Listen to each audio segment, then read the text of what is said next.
Types of debenture examination perspective से बहुत important. सबसे पहला इसका बेसिस है सिक्योरिटी पॉइंट ऑफ व्यू। तो सिक्योर्ड डिबेंचर, अनसिक्योर्ड डिबेंचर। अगर आपको लोन लेते वक्त कंपनी को कुछ गिरवी रखना पड़े तो उसे बोलते हैं charge on asset, that is secured debenture. अगर कुछ गिरवी ना रखना पड़े तो अनसिक्योर्ड डिबेंचर।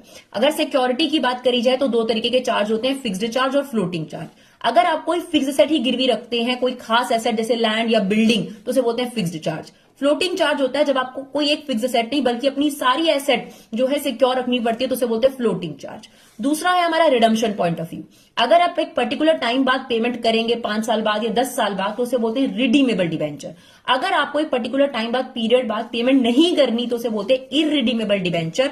और वो बेसिकली कन्वर्टेबल डिबेंचर होते हैं, यानी उनकी कुछ और आप उनको प्रोवाइड कर देते हैं। उसके बाद हमारा रजिस्ट्रेशन पॉइंट ऑफ व्यू। तो रजिस्टर्ड डिबेंचर और बियरर डिबेंचर। रजिस्टर्ड डिबेंचर होता है किसी खास पर्सन के नाम पर रजिस्टर्ड हो जाता है और अगर उसे बेचना है तो उसे ट्रस्ट डीड के थ्रू बेचना पड़ता है।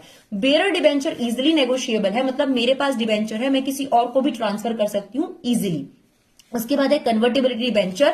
तो कन्वर्टेबिलिटी डिबेंचर का मतलब होता है कन्वर्टेबल, यानी एक टाइम बाद डिबेंचर के बदले में आप कोई और पर्टिकुलर डिबेंचर या शेयर्स ले सकते हैं। लेकिन नॉन कन्वर्टेबल डिबेंचर को आपको रिडीम ही करना पड़ता है। तो basically non convertible debenture are redeemable debenture और convertible debenture are irredeemable debenture.